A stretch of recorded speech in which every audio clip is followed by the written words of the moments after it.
However it plays out, Harry added, Latimer will be far too busy to trouble you further, Cat. Thank you, Catherine told Harry. Her gaze flickered back to Leo as she added, that is a great relief. After an awkward pause, she repeated herself lamely. A great relief, indeed. You don't seem all that relieved, Leo observed lazily. Why is that, Marks? This lack of sympathy, along with his earlier taunts about Miss Darvine, were too much for Catherine's shredded nerves. If you were in my position, she said stiffly, you wouldn't exactly be dancing a jig, either. You're in a fine position.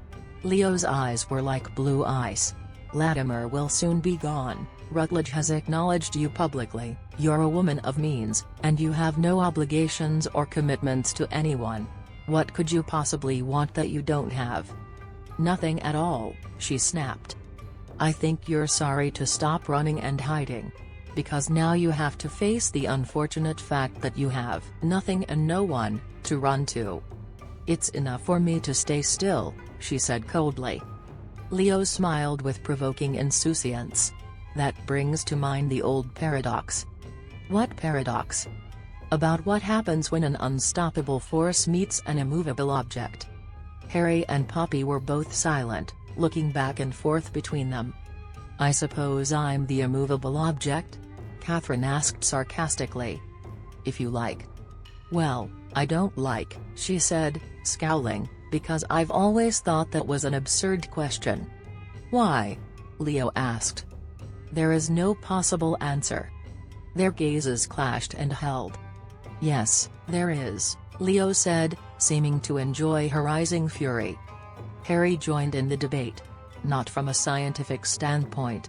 An immovable object would require infinite mass, and the unstoppable force would require infinite energy, neither of which is possible if you argue in terms of semantics. However, Leo countered with maddening calmness, there is an answer. Naturally, Harry said dryly. A Hathaway can always find a way to argue. Enlighten us, what is the answer? Leo replied with his gaze fixed on Catherine's tense face. The unstoppable force takes the path of least resistance and goes right around the object, leaving it far behind. He was challenging her, Catherine realized. Arrogant, manipulative cad, using poor Vanessa Darvine's plight to provoke her and implying what might happen if Catherine didn't give in to him. Go right around the object, leave it far behind, indeed. She jumped to her feet, glaring at him. Why don't you go on and marry her, then? Snatching up her reticule, and Dodger's limp body, she stormed out of the apartments. Leo was instantly at her heels. Ramsay, Harry began. Not now, Rutledge, Leo muttered, striding after Catherine. The door was closed with a force that caused it to tremble in its frame. In the ensuing stillness, Harry looked at Poppy in bewilderment. I'm not usually slow-witted, he said. But what the devil were they bickering about? Miss Darvine, I think. Going to him, Poppy sat in his lap and linked her arms around his neck. She's with child and wants to marry Leo. Oh. Harry leaned his head against the back of the chair. His mouth twisted. I see. He's using it to try and push Catherine into making a decision. You don't approve, Poppy said rather than asked, stroking a damp lock of hair off his forehead. Harry gave her a wry glance. It's exactly what I would do in his position. Of course I don't approve. Stop following me. I want to talk to you. Leo kept pace with Catherine as she hurried along the hallway, his ground-eating strides accounting for every two of her short ones. I have no interest in anything you have to say. You're jealous. He sounded more than a little pleased by the fact. Of you and Miss Darvine? She forced a scornful laugh. I pity the both of you. I can't conceive of a more ill-destined match. You can't deny that she's a very attractive woman. Except for her neck, Catherine couldn't resist saying. What the devil is the matter with her neck? It's abnormally long. Leo tried, unsuccessfully, to smother a laugh. I can overlook that. Because if I marry her, I'll get to keep Ramsay House, and we'll have a baby already on the way. Convenient, isn't it? Moreover, Miss Darvine promised that I could philander to my heart's content, and she would look the other way. What about fidelity? Catherine asked in outrage. Fidelity is so passé. It's laziness, really, not bothering to go out and seduce new people. You told me that you would have no difficulty with fidelity. Yes, but that was when we were talking about our marriage. Marriage with Miss Darvine will be another thing entirely. Leo stopped with her as they reached the door of her suite. While Catherine held the sleeping ferret, Leo reached inside her reticule and extracted the key. Catherine didn't spare him a glance as he opened the door for her. "May I come in?" he asked. "No." Leo pushed his way in regardless, and closed the door behind them. "Pray don't let me keep you," Catherine said grimly, going to set Dodger in his little basket. "I'm sure you have much to do. Starting with changing the name on the special license." "No, the license is only good for you. If I marry Miss Darvine, I'd have to pay for a new one."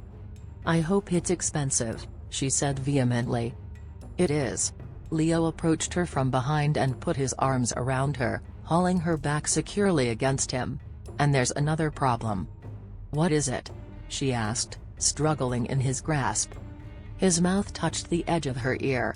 "I want you," he whispered. "Only you. Always you." Catherine went still. Her eyes closed against a sudden wet sting. "Did you accept her proposal?" Leo nuzzled tenderly into the hollow beneath her ear. "Of course not, pea-goose." She couldn't prevent a little sob of angry relief. "Then why did you imply that you had?" "Because you need to be pushed. Otherwise you'll drag this affair out until I'm too decrepit to be of any use to you." Steering Catherine toward the bed, he scooped her up and tossed her to the mattress. Her spectacles went flying to the side. "What are you doing?" Catherine struggled indignantly, propping herself up on her elbows. She was buried in the masses of her skirts, with their sodden hems and heavy damp flounces. "My dress is wet." "I'll help you remove it." His solicitous tone was belied by the wicked gleam in his eyes. She floundered amid the layers and flounces, while Leo unhooked and unfastened her with astonishing efficiency. One would have thought he had more than two arms, as he turned her this way and that, his hands reaching everywhere. Ignoring her protests, he pulled the heavy skirt, with its stiffened muslin lining, away from the detachable bodice, and tossed it to the floor. Her shoes were removed and dropped over the side of the bed. Flipping Catherine to her stomach, he began on the fastenings of the heavily ruched bodice. "I beg your pardon, I did not ask to be husked like an ear of corn." She twisted in an effort to push away his busy hands. A squeak escaped her as he found the tapes of her drawers and pulled them loose. With a low chuckle, Leo anchored her squirming body with his legs, and kissed the exposed nape of her neck. She felt warm all over, her nerves sparked by the touch of his sensuous mouth. "Did you kiss her?" she heard herself blurt out, her voice muffled in the bedclothes. "No, love. I wasn't tempted by her in the least." Leo bit lightly into the soft muscle of her neck, stroked the fine skin with his tongue, and she gasped. His hand slipped inside her drawers and circled over her bottom. "No other woman in the world could excite me as you do. But you're too damn stubborn, and far too good at protecting yourself. There are things I want to say to you, do to you, and the fact that you're not ready for any of it is going to drive us both mad." He touched further between her thighs, finding wetness, stroking in soft circles. She moaned and writhed beneath him. Her corset was still snugly laced, the compression of her waist seeming to divert sensation down between her thighs. Although part of her rebelled at the feeling of being held down and caressed, her body reacted with helpless pleasure. "I want to make love to you." Leo traced the inner structure of her ear with the tip of his tongue. "I want to go as deep as you can take me, and feel you tighten around me, and I want to come inside you." A finger slid inside her, and another, and she whimpered softly. "You know how good it would feel," he whispered, softly. "You know how good it would feel," he whispered, stroking her slowly. "Yield to me, and I'll love you without stopping. I'll stay in you all night." Catherine gasped for breath, while her heart thumped madly. "You would have me in the same position as Miss Darvine," she said. "Pregnant and pleading for you to marry me. God, yes, I would love that." She nearly choked with indignation, while his long fingers teased her inside and out. Her body began to clench in a slow, steady pulse of desire. There were great swaths of fabric caught between their bodies, layers of remaining clothing, and all she could feel was his mouth at the back of her neck, and that devilishly persuasive hand. "I have never said this to anyone before." Leo's voice was like ragged velvet. "But the idea of you with child is the most insanely arousing thing I've ever imagined. Your belly all swollen, your breasts heavy, the funny little way you would walk, I would worship you. I would take care of your every need. And everyone would know that I'd made you that way, that you belonged to me. You are so..." She couldn't even think of a suitable word. "I know. Woefully primitive." Laughter threaded through his voice. "But I must be tolerated, because I'm a man and I really can't help it." He caressed her with gentle, explicit manipulation, his fingers slick and tireless.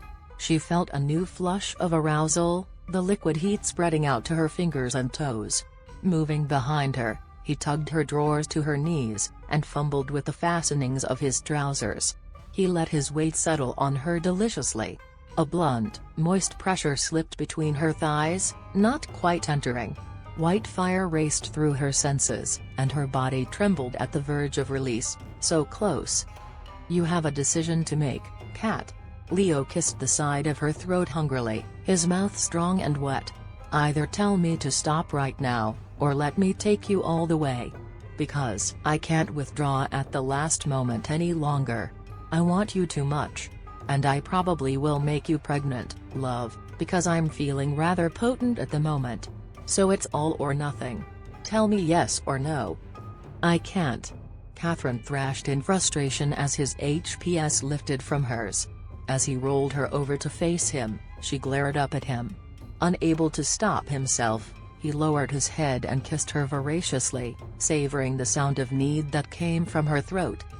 "A pity," he said, breathing heavily. "I was working up to something really lascivious."